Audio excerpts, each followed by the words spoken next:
ओम शांति। तो आज एक बहुत अच्छा विषय पर चर्चा करेंगे। हमें अपनी स्थिति को शक्तिशाली कैसे बनाएं, वर्तमान समय अनुसार हमें क्या पुरुषार्थ करना चाहिए जो हमारी अवस्था अच्छी बने। क्योंकि वर्तमान समय हमें अपनी स्थिति को शक्तिशाली इसीलिए बनाना है क्योंकि आने वाले समय का हम सामना कर सकें। हमें अनेक रोने वालों की आंखों के आंसू पोंछने हैं, उच्च पद प्राप्त करना है, वायुमंडल बनाना है। तो हमारी स्वयं की स्थिति अच्छी चाहिए। तो हमारी स्वयं की स्थिति कभी कभी क्यों बिगड़ती है, उसके 5-6 कारण हैं और उन कारणों का अब हमें क्या करना है, निवारण करना है। तो वास्तव में स्थिति बिगड़ने का पहला कारण है, कभी कभी हम चलते चलते एक दूसरे के दोष देखते हैं, अवगुण देखते हैं, पर चिंतन करते हैं, तब जाकर के हमारी स्थिति क्या होती है, बिगड़ जाते। इसीलिए हमें किसी के भी दोष नहीं देखने, क्योंकि जो दोष देखता है, अवगुण देखता है, उसके दिल में भगवान नहीं बैठेगा। जो दोष देखता है, कमियां देखता है, उसके बुद्धि को ताला लग जाता है। दोष देखने से, जिसके दोष देखते उसके लिए नफरत आती है, घृणा आती है, वैर आता है, विरोध आता है। और जो सारा दिन किसी के दोष देखता है, शाम के समय वो प्रभु को याद कैसे कर सकता है। किसी के घर में जाओ, उनके बच्चे भी बैठे, बाप भी बैठा है, बच्चों को कहेंगे बच्चा ठीक नहीं है, तो नालायक है, ऐसा है, वैसा है।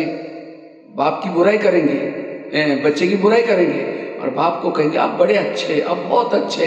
बाप क्या कहेगा, तुम पहले यहाँ से भाग जाओ, तुमने मेरे बच्चों को खिलाने की, जिसको मैं जो मेरे प्यारे बच्चे।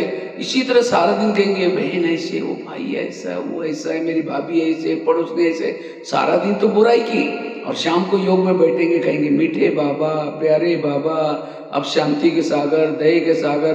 बाबा कहेंगे मैं भूल गया था, मुझे याद दिला रहे, तुम पहले यहाँ से भाग जाओ। भगवान से प्यार अगर करना है तो भगवान की रची हुई दुनिया का हर इंसान मुझे प्रिय चाहिए, हर इंसान मुझे अच्छा चाहिए, क्योंकि उस व्यक्ति की गलती नहीं है।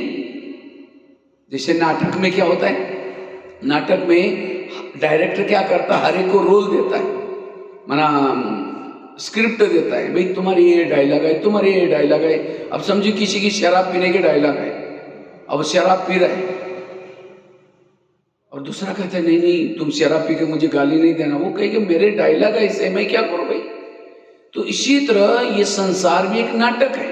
इस नाटक में हम सभी कौन है, एक्टर है। इस एक्टर में पति की स्क्रिप्ट अलग है, बच्चे की स्क्रिप्ट अलग है, सास की स्क्रिप्ट अलग है। कई कहते मेरा पति मानता ही नहीं। अरे भाई तुम्हारी मानेगा, उसको जो लिखत में स्क्रिप्ट मिले उसकी मानेगा। इसीलिए पति ने गाली भी दी तो क्या कहो, वाह इन्होंने कितना अच्छा स्क्रिप्ट आज बजाया, बड़ा मजा आ गया। हमें ना धड़कन ही, ना उसके लिए गुस्सा आएगा, ना कुछ आएगा, क्योंकि बेचारे ने आज कितनी अच्छी पाठ बजाया। क्योंकि ओरिजिनल में कोई कामी, कोई क्रोधी, कोई गंदा कोई है ही नहीं। ओरिजिनल आत्मा की गुण क्या है, शांत स्वरूप, आनंद स्वरूप, शक्ति स्वरूप, प्रेम स्वरूप, सारे प्यारे हैं, लेकिन उनको ये रोल मिला हो। इसीलिए सभी निर्दोष है, कोई भी दोषी। जैसे कभी कभी बाबा कहता ना मेरी कितनी ग्लानी की, तो ग्लानी की इसीलिए वो थोड़ी उसको गले दबाता है, उसको जिंदा थोड़ी चल रहा है। कहता है उनका पार्ट ही है, क्या करूं। बाबा भी क्या बोलता है, उसका पार्ट है। इसीलिए हमें ये किसी का भी पर चिंतन नहीं करना। पर चिंतन करने वाला वायुमंडल को खराब करता है। आकाश में थूकेंगे, थूका कहाँ आएगा, अपने मुंह पर आएगा।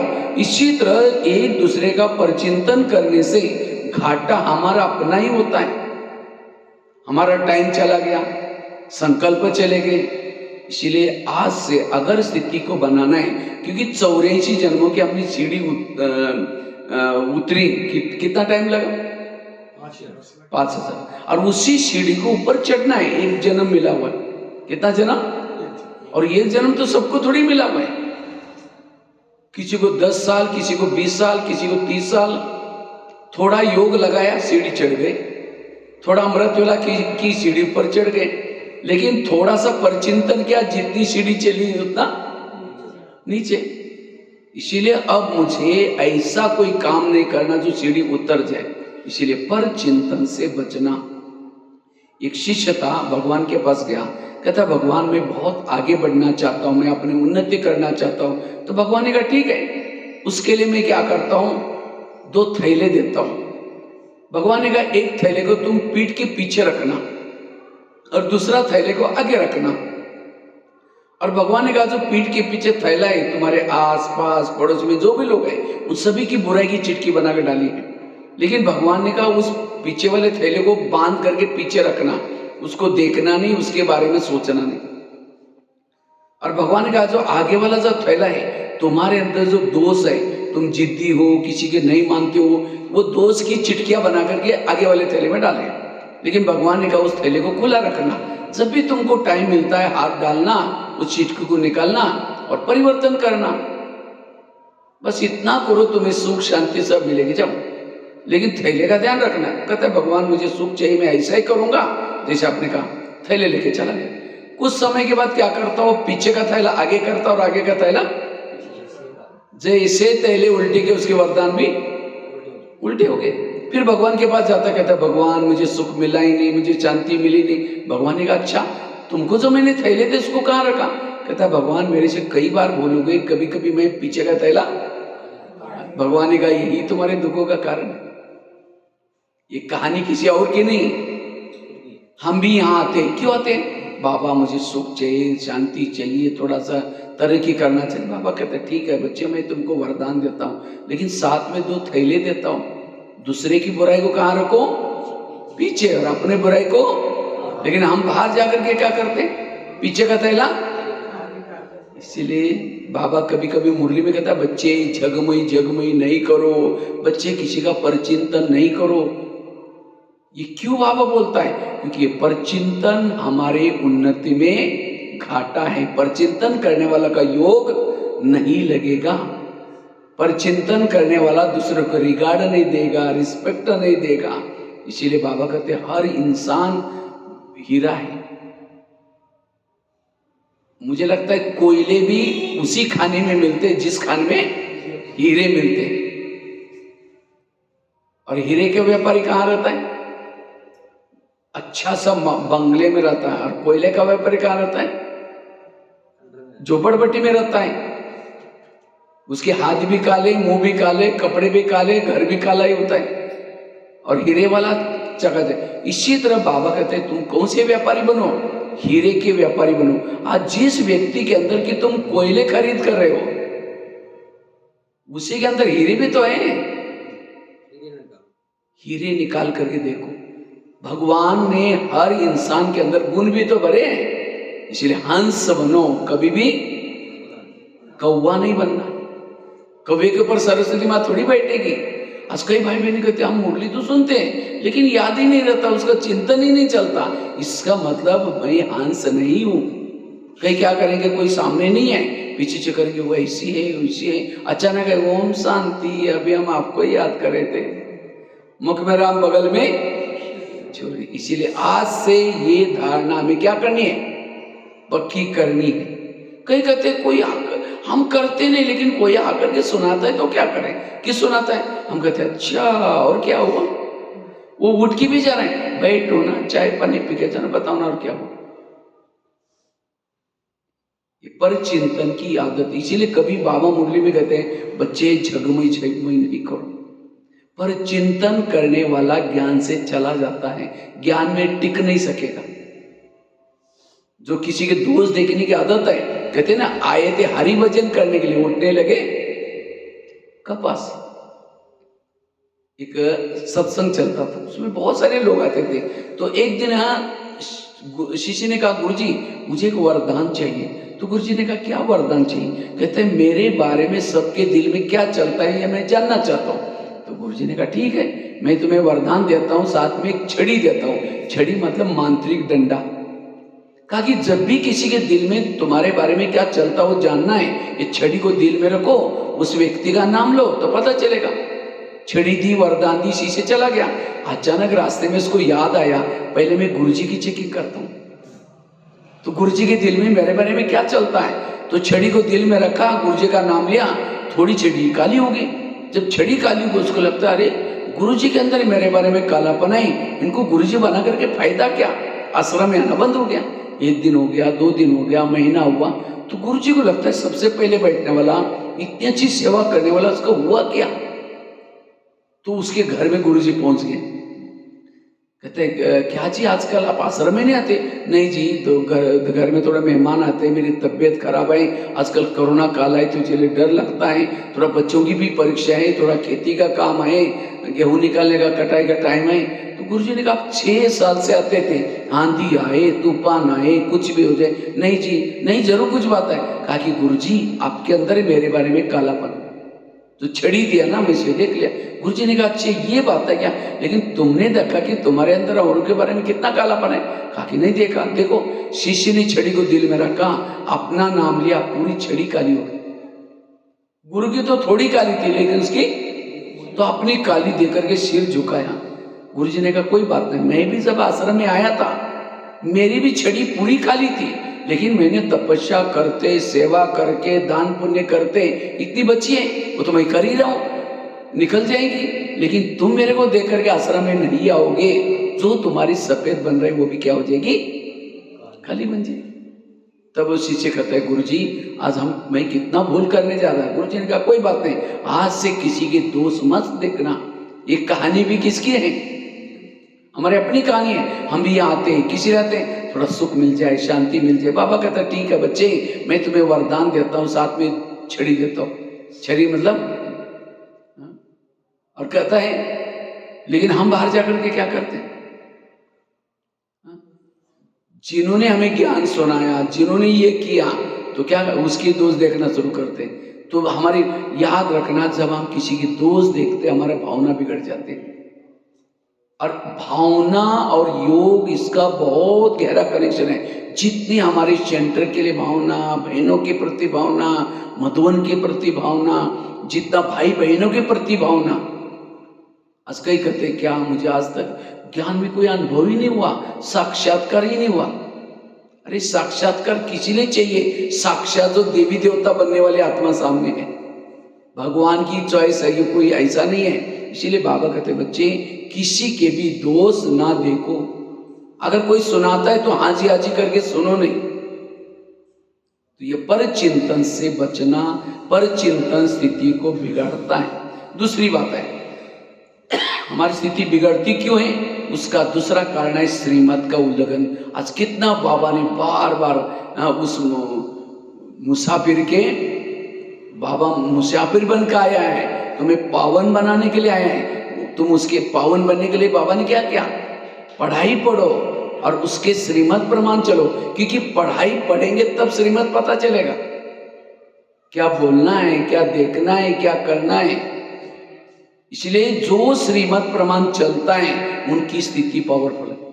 लेकिन हम श्रीमत का उल्लंघन क्यों करते, लो क्लास। यहाँ फिर भी पंजाब में लो क्लास तो बहुत कम चलती है। मैं तो राजस्थान में रहता हूँ, राजस्थान में जब माताएं क्लास में आकर के बैठेगी, घूंघट लेकर के बैठेगी, घूंघट की प्रथा है। अगर उसको दृष्टि लेना है, घूंघट थोड़ा खोल करके ऐसे ऐसे करके देखेगी। अभी कुछ दिन पहले राजस्थान की बहुत सारी माताएं मधुबन में सेवा में आई थी। तो हम ऐसे टेलीफोन एक्सचेंज में खड़े थे कुछ काम से, तो एक माता जी टेलीफोन फोन करने के लिए आई थी। जैसा उसका फोन लगा, फटाफट घूंघट लेकर के उसमें से बात कर रहे थे। तो फोन पूरा मैंने माता जी को पूछा, माता जी आप घूंघट से बात क्यों ऐसी कर रहे थे। कहते ससुर जी से बात कर रहे थे। हमने कहा ससुर जी कहाँ रहते, कहते जयपुर में, 500 किलोमीटर दूर। लेकिन ससुर जी से कहा, ससुर जी कौन है, शिव बाबा। उसकी मैं ये घूंघट भी क्यों लेते हैं, ये बड़ों के लिए प्रति रिस्पेक्ट, बहुत अच्छी बात है। ये बड़ों के लिए क्या आता है, रिस्पेक्ट। लेकिन ससुर जी का ससुर जी कौन है? शिव बाबा। उतना इसका रिस्पेक्ट है। अगर अमृत वाला नहीं उठेंगे ससुर जी क्या बोलेंगे? मुरली के लिए नहीं जाएंगे ससुर जी क्या बोलेंगे? बाहर का खाना खाएंगे तो ससुर। अगर लोक लाज करनी है किसकी करो? एक बाबा की करो, बाकी किसी देहदारी की लोक लाज करने की कोई जरूरत नहीं। इसीलिए बाबा कहते हैं श्रीमत प्रमाण चलो। सीता कमजोर क्यों बनी? क्यों बनी? उसने श्रीमत में क्या मिलाया? मनमत। ये साधु है, इसको भिक्षा नहीं देंगे तो नाराज हो जाएगा। और इसीलिए क्या किया? उसको रेखा को उल्लंघन करके श्रीमत में मनमत मिक्स करके। अब इसी तरह हम भी क्या करते? अरे इनके पास तो हम 10 साल के बाद आए, अगर इनका खाना नहीं खाएंगे तो नाराज हो जाएगा, ये करेगा। ये क्या मिला रहे? श्रीमत में मनमत। अब उसको तो राजी किया, लेकिन भगवान, भगवान तो नाराज नहीं हुआ। नाराज हमारा भाग्य होगा। इसीलिए बाबा कहते हैं श्रीमत में कभी मन मत। इसीलिए कहते हैं सुनो सबकी करो मन की नहीं श्रीमत की। फटाफट मन की बोल दिया। मन की ये दुनिया की कहावत है, सुनो सबकी करो मन की। सुनो सबकी करो श्रीमत की। इसीलिए श्रीमत पर हम चलने की हमें विषम प्रतिज्ञा लेनी है। बाबा कहते हैं माया मेरी बेटी है और तुम मेरे कौन हो? बच्चे हो। तो माया और हमारा रिश्ता क्या हो गया फिर? भाई बहन। कोई भी बहन भाई को थप्पड़ कभी मारते? कब मारते? जब वो बाप का कहना नहीं मानते, बहन थप्पड़ मारते। कहते भैया ज्यादा होशियार हो गए क्या, मेरे पिताजी का नहीं मानते। इसी तरह माया भी हमको थप्पड़ तब मारते हैं जब हम श्रीमत का उल्लंघन करते हैं। इसीलिए कभी भी श्रीमत का उल्लंघन नहीं करना है। और जो श्रीमत प्रमाण चलेंगे, आज दुनिया में समझो आप यहाँ आते हैं तो क्या कहेंगे? अरे अपना धर्म छोड़ करके, ये छोड़ करके, ये क्या आप ओम शांति में जाते, सफेद ड्रेस पहनते, बाहर का खाना नहीं खाते, ये कोई लाइफ है क्या? अरे खाओ पियो मौज करो, ये क्या है? अब ठीक है कल से यहाँ आना बंद कर दो और बाल खुला करके, एक सिगरेट लेकर के, पैंट पहन करके, मस्त फैशन करके घूमो, क्या बोलेंगे?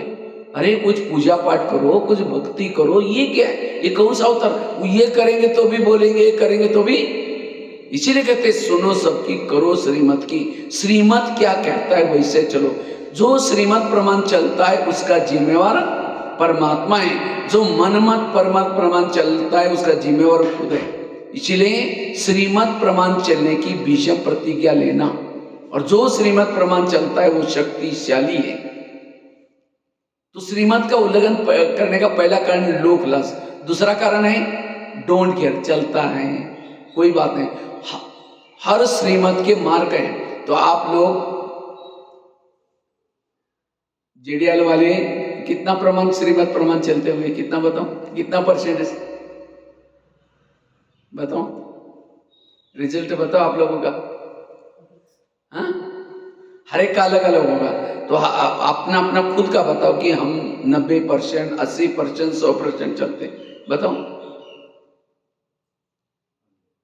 कितना? एक दो तो बताओ। 50%। कितना? 50%। 50। अच्छा, और बताओ माता कितना चलते हैं? तो रोज की मुरली सुनते, पता तो नहीं भाई ये श्रीमत मेरा उल्लंघन होता है, बाकी लगभग सारे पालन होते हैं। तो कितना परसेंट अपने आप को दे सकते? बताओ बताओ जल्दी। 50-60। आजकल भाई बहनी श्रीमत क्या समझते हैं? अमृत वाला उठना। अमृत वाला उठे लेकिन झुटका लगाती हो कि आधे मार्ग कटे। मुरली सुनी, आधा घंटा पहले योग नहीं कि आधे मार्ग कटे। मुरली सुनी, सारा दिन उस प्रमाण चले ही नहीं, आधे मार्ग कटे। तो मुरली के मार्ग गए, अमृत वाला के मार्ग गए। खाना खाया लेकिन पर चिंतन करके, वेरत चिंतन करके खाया तो भी आधे मार्ग उसके बैच नहीं पहना, आधा मार्ग कट। अब बताओ कितना परसेंट? इसलिए श्रीमत की बहुत गहरी परिभाषा है। इसलिए बाबा कहते जितना, इतना ही नहीं, हमारे हर मुख के लिए बोलने के नियम है, आत्मा की स्थिति में देखने। और जितना जो आज श्रीमत प्रमाण चलो, आज आपको लोग देवता मानना शुरू करेंगे। और इसलिए हम ऐसे बस चल रहे ऊपर ऊपर से, इसलिए हमारा फिर पद भी क्या मिलता है? कम मिलता है। इसलिए श्रीमत के गहराई में चलना। और जो श्रीमत, जैसे कोई भी माँ बच्चों को प्यार करते, कब करते हैं? जब वो बच्चा माँ का कहना मानता है तो माँ क्या करते है? उसको प्यार करते हैं। इसी तरह बाबा भी हमारी माँ है, सवेरे जल्दी उठाते हैं, फरिश्ता ड्रेस पहनाते हैं और कई डायरेक्शन देते हैं, बच्चे आज आत्मा समझना, पर चिंतन नहीं करना, मेरे हाथ में रहना। और हम बाहर जाकर के सारा उल्टा करके आते हैं। जैसे बच्चे शाम को आता है, मम्मी मम्मी करता है, मम्मी किचन से देखेगी खिड़की से, मैंने जो उसको कहा किया नहीं करके, बोले तुम चिल्लाते मैं यही ठीक हूँ। अच्छा जाएगी भी, जाकर 2 थप्पड़ लगा देगी, क्योंकि मैंने तुमको कितना अच्छा बोल रहा था, मैंने सवेरे कपड़े धुलाई करके प्रेस करके दिया था, तुम गंदा होकर गया, थप्पड़ मारेगी। अगर वही बच्चा माँ का कहना मान के आता तो माँ उसको गोदी में बिठाएगी, प्यार खिलाएगी, तो प्यार कब मिला? जब कहना माना। इसी तरह बाबा भी हमारी माँ है, सवेरे जल्दी उठाते हैं, फरिश्ता ड्रेस पहनाते हैं और कितनी डायरेक्शन देते हैं, बच्चे आज आत्मा समझना, पर चिंतन नहीं करना, मेरे हाथ में रहना। हम बाहर जा करके सारा उल्टा करके आएंगे। शाम को जैसे बच्चे आता है, मम्मी मम्मी करता है, हम भी क्या करते हैं? बाबा बाबा। जब जैसे मम्मी किचन से देखते हैं, बाबा भी परमधाम के खिड़की से देखता है, मैंने जो उसको कहा वो करके आया, नहीं करके बोला तुम चलाते मैं परमधाम में ठीक। फिर कहते योग लगता ही नहीं। तो योग क्यों नहीं लगता? स्थिति बिगड़ते, श्रीमत का उल्लंघन। इसीलिए मुझे श्रीमत प्रमाण चलना है। सतयुग में आकर के बाबा नहीं कहेगा बच्चे श्रीमत प्रमाण चलो, मुरली सुनने के लिए जाओ, केवल एक जन्म। इसलिए जितना श्रीमत प्रमाण चलेंगे स्थिति पावरफुल बनेगी। तीसरी बात है, हमारी स्थिति क्यों बिगड़ती है? उसका कारण है देह भान में आने से। ब्रह्मा कुमारी का सबसे महत्व का लेसन क्या है? आत्मा का। जितना आप आत्मिक स्थिति में रहेंगे हमारा योग बहुत अच्छा लगेगा, क्योंकि देह भान में आने से विकारों की उत्पत्ति होती है। काम आता है, क्रोध। सबसे बड़ा विकार कौन सा है? देह का भान। देह भान आने से काम आता है, क्रोध आता है। विकारों का मुख्य है देह भान। इसीलिए बाबा कहते हैं पहला लेसन, जैसे बिल्डिंग बनाते हैं तो फाउंडेशन कैसा डालते हैं? मजबूत। जितना खर्चा फाउंडेशन में होता है उतना खर्चा ऊपर होता है। जिसने फाउंडेशन में कंजूसी की और बड़ा बिल्डिंग बनाया, भूकंप आएगा, आंधी तूफान आएगा, गिर जाएगी। इसी तरह हमारी तो 84 जन्म की बिल्डिंग बन रही। हम सीधा ही यहाँ आते, आत्मा का पाठ पक्का करने के बजाय सेवा में लग गए और बातों में लग गए। जब तूफान आंधी आता है माया का, हम फेल हो जाते हैं। इसीलिए आत्मा का लेसन पक्का करना जरूरी। दादियों ने ये पक्का किया लेसन। कई कहते आज, कईयों की आज ब्राह्मणों की समझ है। क्या समझ है? मुझे सहन ही नहीं होता। कई क्या कहते मेरा योग ही नहीं लगता। कई कहते मेरे संस्कार ही नहीं बदलते। कई कहते मेरे अंदर ये विकार वार करता है बार बार। ये सारे का कारण है मेरा देहभान। वास्तव में गुणों का कभी पुरुषार्थ नहीं किया जाता। जैसे बीज बोया ही नहीं, पानी दिया ही नहीं, वृक्ष आएगा नहीं, वृक्ष नहीं होगा तो फल भी नहीं आएगा। इसी तरह जिन्होंने आत्मा का पाठ पक्का किया ही नहीं, आत्मा की स्मृति का बीज बोया ही नहीं, स्मृति का पानी दिया ही नहीं, उसके जीवन रूपी वृक्ष में सहनशीलता, धैर्यता, सत्यता गुण कैसे आएंगे? गुण ये फल है। फलों का पुरुषार्थ नहीं किया करते। पुरुषार्थ कौन सा करते हैं? बीज बोने का, पानी डालने का पुरुषार्थ करते हैं। इसीलिए जिन्होंने मैं आत्मा हूं, मैं आत्मा देख रही हूं, मैं आत्मा सुन रही हूं, मैं आत्मा हूं, ये बार बार हमें क्या करना है? पक्का करना है। और जो आत्माभिमानी बनेंगे, गुण आएंगे, शक्ति आएंगी, योग लगेगा, सब कुछ होगा। सभी ध्यान से सुन रहे हैं? बीच बीच में ताली भी बजाना, ताकि कोई सो रहा है तो उठ जाएगा। क्योंकि माया कहते अरे इतनी अच्छी बातें इनको पढ़ रही, मेरा तो राजे ही कहाँ चला जाएगा। इसीलिए मैं थोड़ी सी बूटी सूंघाती हूँ। इसीलिए आलस की बूटी सूंघा रहे। मैं देख रहा हूँ कई लोग तो आंखें बंद कर रहे हैं ना। इसीलिए थोड़ा ताली बजाओ एक बार जोर से। बहुत अच्छा। ताली बजाने से मेरा उमंग नहीं बढ़ेगा, लेकिन जो नींद कर रहा है वो भी उठ जाएगा, आपकी सेवा हो जाएगी उससे भी। तो मैं आपको क्या बता रहा था? ये आत्मा का लेसन। क्योंकि आने वाले समय में चारों तरफ से विघ्न आएंगे, समस्या आएंगी। कौन सी समस्या आएंगी? प्रकृति की समस्या आएंगी। अंदर 5 मंजिल बिल्डिंग गिरी है, अंदर दबे हुए हैं, खाने के लिए कुछ नहीं है, लाइट नहीं है, और आत्मा तो शरीर में है। उस समय कितना, उसी समय अगर आप अशरीरी स्थिति है, खाना नहीं होगा, कुछ भी नहीं होगा, तो भी आपको कोई तकलीफ नहीं होगी। इतना ही नहीं, आगे चल करके इविल सोल्स प्रवेश करेंगे। कौन से? समझे किसी के अंदर काम विकार का संस्कार है, अंश है, और समझो किसी ने आत्माओं ने शरीर छोड़ा है, उसके अंदर काम विकार की भावना आ गई, लेकिन उसको तो शरीर है ही नहीं, तो वो क्या करेगा? जिसके अंदर अंश है उसके अंदर प्रवेश करेगा। एक एक में 4-4, 5-5 आत्माएं प्रवेश करेंगे, और विकार अति हो जाएगा। कहीं को लगता है ना, जब दुनिया का नाश हो जाएगा तो विनाश हो जाएगा, चारों तरफ हमें वैराग आएगा।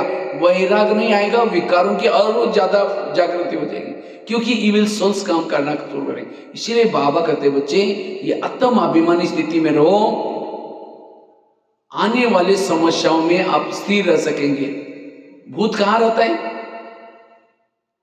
जिस घर में लाइट नहीं रहती वहां क्या रहता है? एक भूत, दूसरा भूत, तीसरा भूत, पूरा बंगला क्या बन जाता है? भूत बंगला। इसी तरह ये विकार भी, काम क्रोध कहाँ रहते हैं? जहां आत्मा की लाइट नहीं है। इसीलिए बाबा रोज मुरली में कहते हैं, बच्चे आत्मा अभिमानी बनो, लाइट जलाकर रखो। हमें संस्कार परिवर्तन करने का पुरुषार्थ नहीं करना है। आप लाइट जलाओ तो अपने आप विकार भाग जाएंगे, संस्कार भाग जाएंगे। इसीलिए आत्म अभिमानी का पुरुषार्थ। जितना आत्म अभिमानी स्थिति में रहेंगे, किसी के दोष दिखाई नहीं पड़ेंगे। जितना आत्म अभिमानी स्थिति में रहेंगे, वायुमंडल अच्छा बन जाएगा। जितना आत्म अभिमानी स्थिति में रहेंगे, वाणी में बल आएगा, दृष्टि में बल आएगा।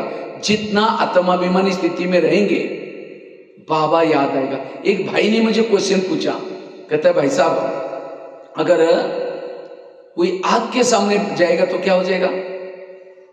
गर्मी का अनुभव होगा, गरीब हो अमीर हो सबको होगा। अगर कोई बर्फ के सामने जाकर के बैठेगा तो क्या हो जाएगा? ठंडी का अनुभव होगा। उसके लिए कोई कमेंट करने की भी जरूरत नहीं। इसी तरह सर्वशक्तिवान परमात्मा के पास कोई जाएगा, उसको क्या अनुभव होगा? शांति का, सुख का। लेकिन माउंट आबू में गुलजार दादी के तर में बाबा आया था, 4 घंटा बैठा था, और कहता है मैंने बहनों से बोल करके जुगाड़ लगा करके बिल्कुल स्टेज के पास जगह लिया था। 4 घंटा बाबा बैठा, मुझे ना शांति का ना सुख का कोई भी अनुभव नहीं हुआ। ऐसा क्यों हो गया? प्रश्न पूछा उसने। हमने उसको एक जवाब दिया, कहा कि एक लोहे का एक चुंबक है बड़ा सा, और उस चुंबक के सामने लोहे के टुकड़े डालो तो क्या हो जाएगा? फटाफट खींच लेगा। इसका मतलब चुंबक बहुत अच्छा है, पावरफुल है। और लोहे के टुकड़ों को बड़े से कपड़े के थान के अंदर लपेट कर डालो, खींचेगा? इसका मतलब चुंबक खराब है। चुंबक अच्छा है, लोहे के टुकड़ों में हमने क्या डाला है? कपड़े के अंदर लपेट कर रखा है। इसी तरह बाबा एक बड़ा चुंबक है, सर्वशक्तिवान है, लेकिन देह भान के कपड़े के अंदर लपेट करके बैठो, अनुभव होगा। इसीलिए बाबा कहते हैं आत्मा समझ करके बैठो, आत्माभिमानी होकर के बैठो। मधुवन में हम तो सारी मधुवन जाने के लिए तैयारी सारी करते हैं, लेकिन आत्माभिमानी की तैयारी करते हैं? आत्माभिमानी होकर के रहो। और आजकल का मिलन कौन सा है? अव्यक्त मिलन। अव्यक्त मिलन की अनुभूति करने के लिए आत्मिक स्वरूप में रहो।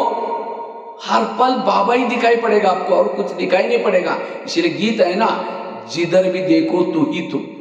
किसको दिखाई पड़ेगा? जो आत्माभिमानी होकर के देखो। ये और एक गीत है, यही कहीं बाबा नजर नहीं आते। किसको नजर नहीं आते? देह भान वालों को बाबा नजर। इसलिए आत्माभिमानी बनने का पुरुषार्थ। राम रावण का युद्ध चलता है। राम क्या करता है? रावण का एक सिर काटता है, फिर दूसरा काटता है। सिर तो कट जाते हैं, दोबारा जुड़ जाते हैं। विभीषण आता है, उसके कान में सुनाता है, ऐसा नहीं मारेगा, उसके नाभि में तीर लगाओ। और जब नाभि में तीर लगाए तो रावण क्या हो गया? मर गया। इसी तरह हम भी रावण को मारने में लगे। कभी काम का गला काटते हैं, कभी क्रोध का काटते हैं, कट तो जाते हैं, दोबारा जुड़ जाते हैं। क्यों? नाभि में तीर नहीं लगाए। नाभि अर्थात देह का भान। जब तक देह के भान को नहीं छोड़ेंगे, काम क्रोध विकार खत्म नहीं होंगे। सीता के सामने जब रावण आता है, क्या करते हैं? माची जला करके रखते, तिली।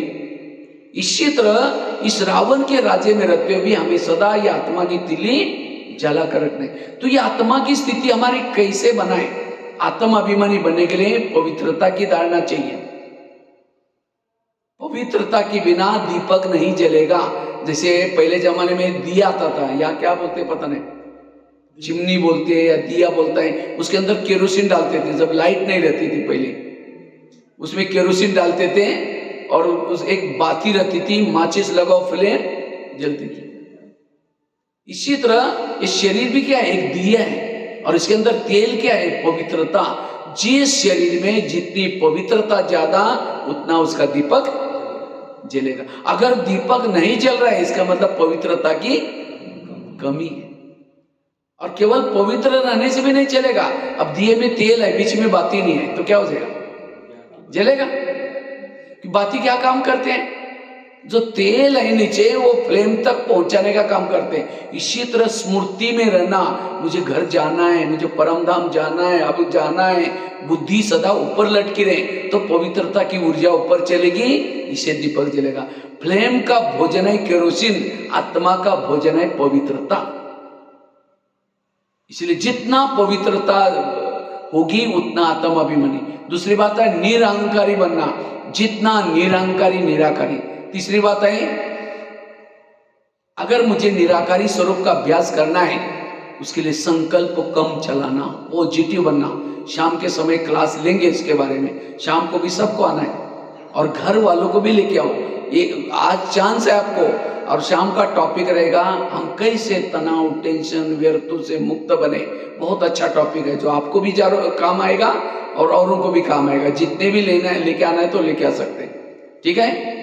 तो शाम को भी सबको आना है। तो कहने का मतलब, आत्म अभिमानी बनने के लिए क्या चाहिए, संकल्प को बचाना, पॉजिटिव बनना। आत्म अभिमानी बनने के लिए मैंने खुद एक अभ्यास किया। मैं जब ज्ञान में आया था, पहले दिन जब से गीता पाठशाला में गया था, मुरली चली थी, बच्चे तुम आत्मा हो। मैंने अपने यहां लिख करके रखा है, कल शायद दिखाया था मैंने, देखो यहां लिख करके रखा, मैं आत्मा। और इसी अभ्यास को किया। ये मैंने क्लास नहीं करा रहा हूं, मैंने अपनी स्थिति को पावरफुल बनाने के लिए क्या क्या किया। पर चिंतन से बचा रहा, बाबा के श्रीमत अभी भी मैं 40 साल से चल रहा हूं। अगर श्रीमत का उल्लंघन किया, मेरी स्थिति बिगड़ जाती है। पर चिंतन क्या, स्थिति बिगड़ जाती है। देहभान में आए, स्थिति बिगड़ जाती है। इसीलिए स्थिति बिगड़ने की एक कारण है। इसीलिए अगर स्थिति को मजबूत करना है, आत्म अभिमानी बनना है, उसके लिए रोज एक कोई ना कोई क्या करो, आत्मा के ओरिजिनल 7 गुण है, शांत स्वरूप, आनंद स्वरूप, शक्ति स्वरूप, प्रेम। मैंने क्या किया था, रोज एक दिन के लिए एक एक स्वरूप का अभ्यास करना शुरू किया। सोमवार है, साइलेंस में रहना है, शांत स्वरूप का अभ्यास। मंगलवार के दिन आनंद में रहना है, आनंद वाली बातें याद करना है। बुधवार के दिन शक्ति स्वरूप में रहना है। एक एक गुण को बढ़ाएंगे, आत्म अभिमानी बनेंगे। ये 7 गुणों की कमी देह अभिमान है। आत्म अभिमानी बनने के लिए पहले लेसन में बाबा ने सुनाई, शरीर तुम्हारी क्या है, गाड़ी है, और आत्मा उसका क्या है, ड्राइवर है। गाड़ी का ड्राइवर क्या करता है, सारा दिन गाड़ी को घुमा करके रात को कहाँ लगाता है, गैरेज में। इसी तरह इस शरीर में हमारी गाड़ी है, उसको सारा दिन घुमा फिरा करके रात को कहाँ लगा दो, गैरेज में। गैरेज क्या है, बेड। और जैसे आजकल अमृतसर या बॉम्बे, दिल्ली जैसे बड़े बड़े शहरों में क्या करते हैं, नीचे से पिलर उठाते हैं, नीचे पार्किंग रखते हैं, और रहने का कहाँ होता है, ऊपर। इसी तरह ये 3 लोग जो बना हुआ है, ये सृष्टि है, शरीर की गाड़ी को रखने का स्थान, पार्किंग। और ड्राइवरों का घर कहाँ है, ऊपर। तो हमें अपनी गाड़ी को सारा दिन घुमा करके रात को कहाँ लगा दो, हर एक का गाड़ी का गैरेज अपना अपना है। वहां जैसे ड्राइवर गाड़ी को लगाता है, कवर डालता है, गाड़ी को नमस्ते करता है, क्यों, क्योंकि उससे दाल रोटी कमाई होती है। तो इसी तरह हमें भी क्या करना है, रात को सोने से पहले शरीर को बेड पर लगा दिया, बेडशीट कंबल डाल दिया, गाड़ी को थोड़ा नमस्ते भी करो। क्यों, 84 जन्मों की कमाई इसे हो रही। तो इसीलिए नमस्ते करो। और उसके बाद जैसे ड्राइवर लिफ्ट या सीढ़ी से जाता है, तो हमें भी क्या करना है, मन बुद्धि से ऊपर जाकर के अव्यक्त वतन की बेल बजाई, ब्रह्मा माँ को जाकर के समाचार सुनाया, आज गाड़ी के द्वारा क्या क्या सेवा की, और फिर दृष्टि लेकर के बाबा के गोदी में सो गए। सवेरे उठते ही कौन याद आएगा, बाबा। फिर अमृत वाला अच्छी होगी, फिर नीचे जब आएंगे, सारा दिन लगेगा मैं ऊपर से आई हूं, मैं एक आत्मा हूं। गाड़ी में बैठी हूँ, दो मेरे कांच है, यहाँ मैं बैठा हूँ और किसी को देखते भी है, कैसे देखो, ये आत्मा ड्राइवर को देख रहे हैं। सभी ड्राइवर्स हैं हम, किसी की गाड़ी स्कूटी है, किसी की लेलैंड अशोका है, छोटी मोटी सब गाड़ी है। इसलिए ये अगर आप ड्राइवर का भी अभ्यास करेंगे तो भी शरीर है ही क्या, शरीर क्या है? जैसे एक सोने का डब्बा लिया, सोने का डब्बा, सोने के डब्बे के अंदर लेटरिन डाल दो, जो रोज फेंक आता है उसको डाल दिया, कुछ खांसी करने पे जो कप निकलता वो डाल दिया, हड्डी माउस डाल दिया और डब्बे को आपके हाथ में दिया और कहा कि इसको देखते रहना, बीच बीच में से चुंबन ले लेना, प्यार करना। आप कहेंगे नहीं उसके अंदर क्या है हमको पता नहीं, नहीं चाहिए डब्बा। तो शरीर है ही क्या? एक सोने का डब्बा है, ऊपर से गोरी सी चमड़ी है, लेकिन डब्बे में क्या भरा हुआ है? लेटरिन भरा हुआ है, कप भरा हुआ है, हड्डी माउस भरी है। बस 10 बार आईना तोड़ते रहेंगे, मैं कितनी अच्छी, कितनी अच्छी। अगर अच्छी है शरीर में, आत्मा अच्छी है, बाकी कुछ भी अच्छा। इसलिए हर एक के आत्मा को देखो, बाकी किसी को कुछ देखने की कोई जरूरत नहीं। इसलिए आत्माभिमानी बनने का पुरुषार्थ। और लास्ट की एक बात है, स्थिति हमारी बिगड़ती क्यों? उसका कारण है, पहला कौन सा बताया? पहला कौन सा बताया? पर चिंतन करने से स्थिति बिगड़ती है। तो आज से कभी भी पर चिंतन नहीं करना, सभी हाथ आगे करके प्रतिज्ञा लेंगे। प्यारे बाबा, ये माता जी को उठाओ थोड़ा सा, कोई बात नहीं, सभी हाथ आगे करेंगे। प्यारे बाबा, संगम युग चल रहे हैं, तो इसलिए इस संगम युग में हम किसी का भी परचिंतन नहीं करेंगे, किसी के दोष नहीं देखेंगे, परचिंतन करके वायुमंडल खराब नहीं करेंगे, सदा परचिंतन से मुक्त रहेंगे, सोचिंतन करेंगे। ठीक है? माताएं थोड़ी ज्यादा करते हैं ऐसा, भाई लोग भी करते हैं, क्योंकि माताओं में सहन शक्ति ज्यादा होते है कम होते? हाँ, माताओं में सहन शक्ति ज्यादा है कम है? ज्यादा। सहन तो करती है, लेकिन सहन की भी बातें अपने तक नहीं रखेगी। अब पति ने कुछ बोला, सास को ने बोला, थप्पड़ तो नहीं मारेगी, चुप तो बैठेगी। लेकिन जैसा पति में खेती में चला गया, ऑफिस में चला गया, पड़ोसने के बाद जाकर के बैठेगी, पानी भरने बहाने, माचिस लेने बहाने जाएगी, फिर कहेगी खाना खाया? अरे क्या खाओ, मेरे पति ने आज घमासान किया। वो कहेगी मेरा भी कोई कम है क्या? यही तो सुनाने के लिए मैं आई हूं। फिर कहेगी बेटा भी ऐसा है, सास भी ऐसे, वो अपने बेटे की अपने घर की सुनाएगी, इसको कहेंगे। फिर जाते जाते पड़ोसी क्या बोलते हैं, मैं कभी कभी धमकाती हूँ, तुम भी कम नहीं करना, न तो सिर पर बैठेगा, अभी से कंट्रोल में कर। बस वो बातें सुन के आई, सारे दिन वही चिंतन चलता, अभी शाम को आएगा धमकाऊंगी, शाम को आएगा धमकाऊंगी। जैसा शाम को आता है पानी मांगता है, कैसे देंगे? ले तेरे को हाथ नहीं, नहीं सही है, प्रैक्टिकल, हाँ प्रैक्टिकल बातें। फिर खाना भी जोर से बर्तनों को ये करते बनाएगी, हाँ ये हम इतना काम करते हैं तो भी डांटता रहता है, फिर ये करता, उसी गुस्से में बनाएंगी। तो पूरा वो खाना कौन खाएगा? पति खाएंगे, बच्चे खाएंगे। और खाना अशांति में बनाया, उसका खून बन जाता है। तो खून जब अशांत हो जाता है, पति को लगता है चलिए अब मजा नहीं आ रहा है, चलो दोस्तों के पास जाता हूँ। दोस्त कहेगा चलो नशा करते हैं, चलो ये करते हैं। फिर कुछ देर में माता क्या बोलते, मेरा पति बिगड़ गए, नशा करता। अरे किसने बिगाड़ा? मैंने गलत सी जगह। इसीलिए नारी जागी संसार जागा, नारी सोई। इसलिए माताओं को कभी भी, माताओं को सहन शक्ति की देवी बननी है। कौन सी देवी? कोई पति ने कुछ बोला, कुछ भी, शाम का समय क्लास सुनेंगे तो सहन शक्ति पावरफुल आएगी आपके अंदर। कभी भी ऐसे कोई कुछ भी बोलता है तो भी संकल्प भी नहीं चलेगा। इसलिए पर चिंतन कभी नहीं करना है। समझो कोई उल्टी करता है कान में, कोई उल्टी करने के लिए आता है, उल्टी कोई क्यों करता है? चटपटी चीजें खाता है, तला हुआ, सड़ा हुआ, गला हुआ खाएगा, पेट में डाइजेस्ट नहीं होगा तो क्या करता है? फिर वोमिटिंग। और वोमिटिंग कहाँ करते? वॉश बेसिन में। आपको कोई वोमिटिंग करता, हम नाक बंद करके उधर से उधर ऐसे करके। तो परचिंतन भी क्या है? जो सारा दिन चटपटी बातें देखता है, सुनता है, वो पेट में डाइजेस्ट नहीं होती, वो क्या करेगा? फिर उल्टी करेगा, किसी को सुनाएगा। और कहाँ सुनाता है? कान में। कान कोई वॉश बेसिन तो नहीं है ना, वैसा कान का आकार कैसा है? सुंदर सा वॉश बेसिन, बीच में एक नली भी है। हाँ? वो कोई उल्टी करता है तो हम उसको भगाते हैं, लेकिन यहाँ कोई परचिंतन सुनाता है तो और क्या होगा। वॉश बेसिन बड़ा खुश होकर के कहता है डाल दो। हाँ, अगर कोई कान में उल्टी कर ले, उसको लेकर के घूमते रहो, कोई आएगा आपके पास? हाँ? और कान की सुनी हुई बातें कहाँ जाते हैं? दिल में, अंदर से। और दिल में कौन बैठा है बोलते हैं? बाबा बैठा है। अब ऐसी गंदी बातें सुनने से ऊपर से बाबा कहेगा क्या गंदा आ गया, उठ के चला जाएगा। पर चिंतन सुनने वालों के दिल में बाबा नहीं बैठेगा। इसलिए कभी भी किसी के कान में उल्टी करो भी नहीं और अपने कान में उल्टी किसी की लो भी नहीं। इसीलिए बाबा कहते हैं पर चिंतन। दूसरा कौन सा बताया? श्रीमत का उल्लंघन करने से स्थिति बिगड़ती है। तीसरा क्या बताया? देह भान में आने से स्थिति बिगड़ते हैं। और लास्ट का एक चौथा कारण, स्थिति हमारे क्यों बिगड़ते हैं, इसका कारण है 3 बातों की कमी। एक अमृत वेला की कमी। अमृत वेला करते हैं आप लोग? कौन कौन करता है? हाथ खड़ा करो। अमृत वेला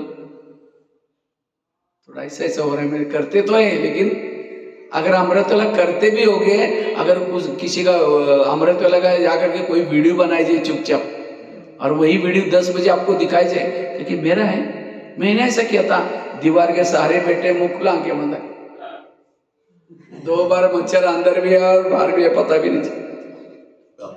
तो ऐसा योग करेंगे स्थिति कैसी बनेगी? इसलिए अमृत वेला आंखें खोल के बैठो, और केवल खोल के भी नहीं बैठो। कोई बड़ा सा मेहमान है, उसको फोन करके अपने घर में बुलाओ, प्लीज हमारे घर में आना, जरूरी काम है। वो अपना 10 काम छोड़ करके अपना स्नेह, आपका स्नेह प्यारा इसलिए आया, लेकिन वो आने से पहले दरवाजे खिड़की लगा करके सो जाओ। वो बेल बजा रहे, घंटी बजा रहे, दरवाजा नहीं खोलो, कैसे लगेगा? अरे मैं 10 काम छोड़ के आया और इन्होंने दरवाजा बंद किया। वो चला जाएगा, जब चला जाएगा फिर फोन करो, क्या बात आप आई नहीं? कहेगा मैं आया था, बेल बजाई थी, नहीं प्लीज आओ, फिर आया, फिर दरवाजा बंद किया, कहेगा कभी नहीं आऊंगा।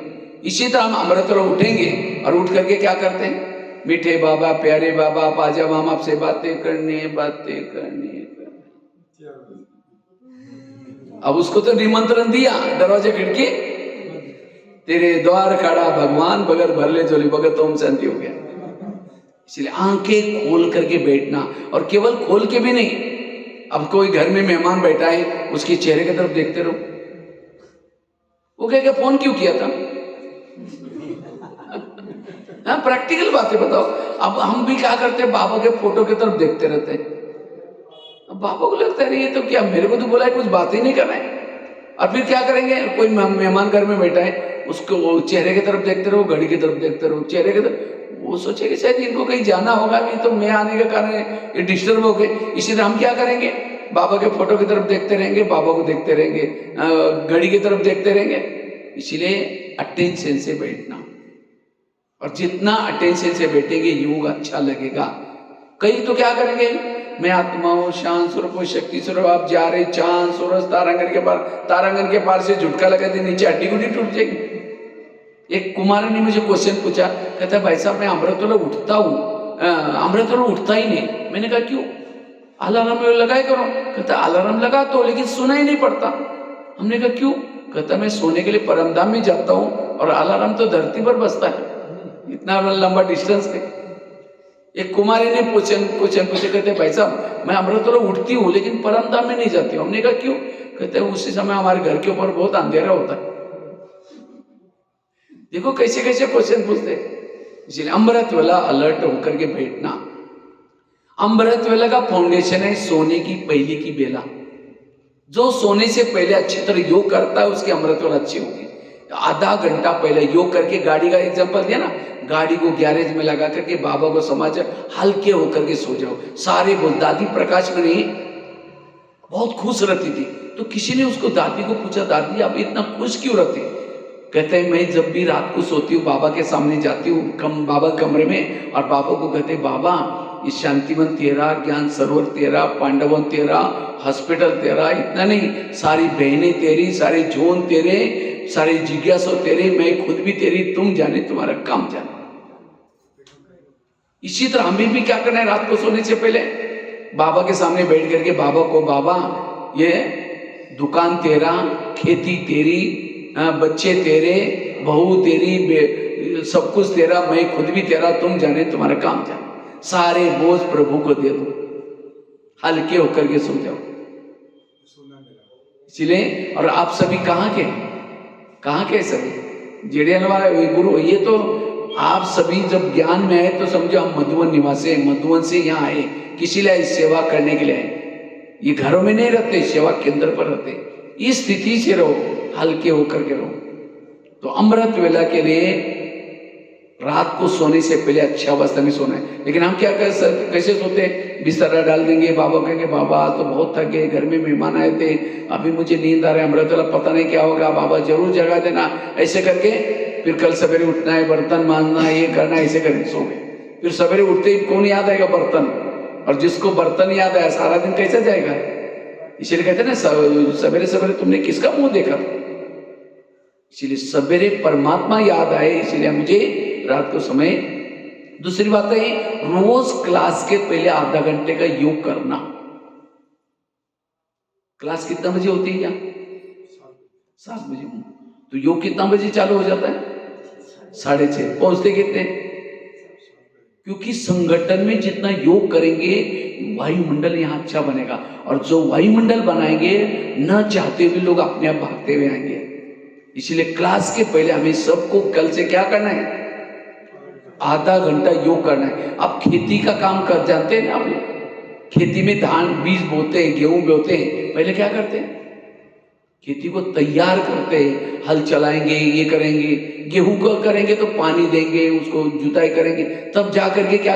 और ज्ञान का बीज डालने के पहले भी हमें क्या करना है? अपने बुद्धि रूपी खेती को तैयार करना है। हम सीधा करके सुन के चले जाते हैं भक्ति मार्ग की तरह, ये नहीं। आधा घंटा योग जरूर कर, और उसके लिए कोई बहाना नहीं बनाना, नहीं घर क्षेत्र से दूर है तो थोड़ा बच्चे स्कूल में जाते हैं, सारे बहाने। तो आधा घंटे का योग करना, और वो भी योग कैसा? विधि से करना। नहीं तो कई बार क्या होता है, समझो कोई माता योग लगाने के लिए आ रहे हैं, आते आते रास्ते में देखा कि बहुत अच्छा सब्जी वाला जा रहे हैं, फिर सोचे कि वाह कितने अच्छे बैंगन लेके जा रहे हैं, चलो आज शाम को इसकी भरता बना देंगे। फिर सोचे कि पहले जाकर के योग करेंगे, मुरली सुनेंगे, जाते समय लेके जाएंगे। यहाँ करके बैठे, लाल लाइट चल रहा है, गीत बज रहे हैं, शुरू करके मैं आत्मा हूँ, शांत स्वरूप हूँ, शक्ति स्वरूप हूँ। फिर सोचे अरे झोला थैला तो लाए नहीं, उस बैंगन की सब्जी कैसे लेके जाए? फिर कहेंगे ठीक है, उसके बाद तो प्लास्टिक का झोला तो होगा ही, मैं आत्मा हूँ, शांत स्वरूप हूँ, शक्ति स्वरूप हूँ। फिर सोचे कि गैस के ऊपर जो दूध रखा था उसको मैंने गैस बंद किया है या कम किया है या बंद किया, चलो कोई बुझा देगा, मैं आत्मा हूँ, शांत स्वरूप हूँ, शक्ति स्वरूप हूँ। फिर सोचा यार घर में तो मेहमान आने वाला था, मैंने रात को सोचा था उनके लिए छोले बनाए चने, लेकिन रात को तो भिगो ही नहीं, चलो छोले कुछ और बना देगा, मैं आत्मा हूँ, शांत स्वरूप। लाल लाइट की सफेद लाइटों की योग का टाइम पूरा हो गया। सामने वाला बैठने वाला सोचेगा वहां इन्होंने आधा घंटा योग किया, लेकिन इनका योग कहाँ लगा था? छोले वाला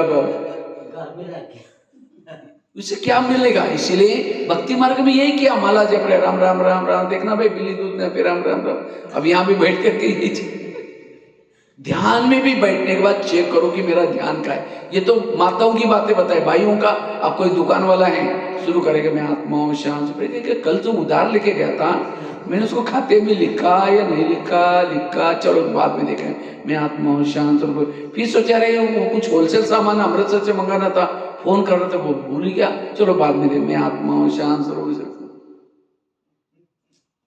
इसलिए अब समझो कोई बड़ा सा मेहमान घर में आया, बहुत सालों के बाद आया, माँ उससे गहरी बातें कर रहे हैं, और बीच में बच्चा आता है, मम्मी मेरा किताब कहाँ है, मम्मी मेरा ये कहाँ है। मम्मी कह के ठहर जाओ, मैं बात करो बाद में दूंगी। मेहमान मत हो गए। इसी तरह परमात्मा 5000 साल के बाद आए हैं, और उससे हमें वार्तालाप चल रहे हैं, बीच में व्यंगन आ जाए, ये तो रोज की बातें हैं। इसीलिए अटेंशन रखो, सामने कौन बैठा है, इसलिए विधि पूर्वक योग करना। और तीसरी बात है रोज मुरली सुनना। कहाँ सुनना? ऑनलाइन वाली नहीं, यहाँ करके सुनना। ऑनलाइन से जो मुरली सुनेगा उसकी पूजा भी ऑनलाइन से हो जाएगी। आजकल मंदिर में कम लोग जाते हैं, क्या करते हैं? ऑनलाइन से पूजा करते हैं। ब्रह्मा बाबा को एक बार दादियों ने पूछा था, बाबा त्रेतायुग वालों के लिए पढ़ाई का प्रबंध आप क्या करेंगे? उसके लिए मधुवन में 33 करोड़ का खाने का रहने का सारा प्रबंध करना पड़ेगा। बाबा ने कहा कि बच्चे 9 लाख की संख्या तैयार करो रेगुलर स्टूडेंट। त्रेतायुग वालों का पढ़ाई का प्रबंध मैं अपने आप करूंगा।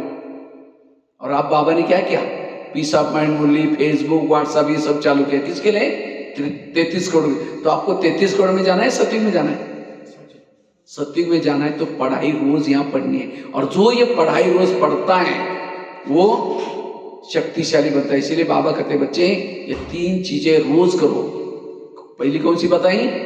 अमृत वाला करो। दूसरी बताई क्लास के पहले योग करो। और तीसरा मुरली रोज सुनो। ये जो 3 चीजें करता है वो शक्तिशाली। सवेरे सवेरे ये 3 चीजें हमें ब्राह्मणों के लिए बड़ी जरूरी है। और इसी के ऊपर हम आलसी बन जाते हैं और इसीलिए स्थिति अच्छी नहीं बनती। इसीलिए ये 3 चीजें करनी है और तब हमारी स्थिति अच्छी बनेगी। तो 4 बातें बताई सिर्फ। तो शाम को फिर और बातें सुनाएंगे। तो पहली बात कौन सी सुनाई? मैं बार बार रिपीट कर रहा हूं, पर चिंतन नहीं करना। दूसरी कौन सी बताई? श्रीमत का पालन। और श्रीमत का भी यथार्थ पालन। एक भाई था, वो ज्ञान में चलता था 2 साल से। एक बार होटल में गया और समोसा मंगाया। समोसा जानते हैं ना, उसको यहाँ सिंगाड़ा भी बोलते हैं, समोसा भी बोलते हैं। तो 1 किलो समोसा मंगाता है और मैदे का छिलका ऊपर का निकाल करके फेंकता है और अंदर का जो मसाला है वो खाता है। तो मैनेजर ने बोला मैदा पसंद नहीं करते? कहता पसंद तो करता हूँ, लेकिन आजकल मैं ब्रह्मा कुमारी आश्रम में जाता हूँ, उन्होंने कहा कि बाहर का नहीं खाना है, इसलिए बाहर का निकल करके अंदर का खा रहा है। बाहर का मतलब दूसरे का हाथ का न खाना, वो बोला, लेकिन वो क्या कर रहे हैं? मैदे का छिलका फेंक रहे हैं और मसाला खा रहे हैं। इसीलिए होटल पर बोर्ड लिखा है क्या? होटल। हो सके तो यहां से टल, हो सके तो, क्योंकि बाहर का बना हुआ है। सिनेमा पाप की मां। इसीलिए एक माता जी ज्ञान में चलती थी। तो एक दिन गुरुवार के दिन, तो गांव की थी, थोड़ा जल्दी आई थी। तो बहन जी ने कहा माता जी एक भाई आया, थोड़ा नया नया पहली बार, आप थोड़ा उसको कुछ सुनाओ, तब तक मैं किचन का भोग का बना करके आती हूँ। तो माता जी ने वो भाई को बुलाया क्लासरूम में। क्लास में चित्र लगे थे और पहला चित्र लगा, जैसे यहाँ पे लगा ना लक्ष्मी नारायण का, तो लक्ष्मी नारायण के चित्र को दिखा करके कहते हैं आप रोज यहाँ आया करो, आपका ट्रैक्टर बहुत अच्छा हो जाएगा। कहते ट्रैक्टर? यहाँ के गैरेज का काम सिखाते? कहते नहीं, लक्ष्मी नारायण भी ट्रैक्टर से गिर गए, परमात्मा आकर के उनका ट्रैक्टर ठीक कर रहे हैं। मेरा भी यहाँ ट्रैक्टर अच्छा हो गया। वो कैरेक्टर बोलने के वजह हमारा कैरेक्टर सुधार। वो इंग्लिश शब्द माताओं को क्या है, वो क्या है। तो कभी कभी हम अर्थ का क्या करते हैं?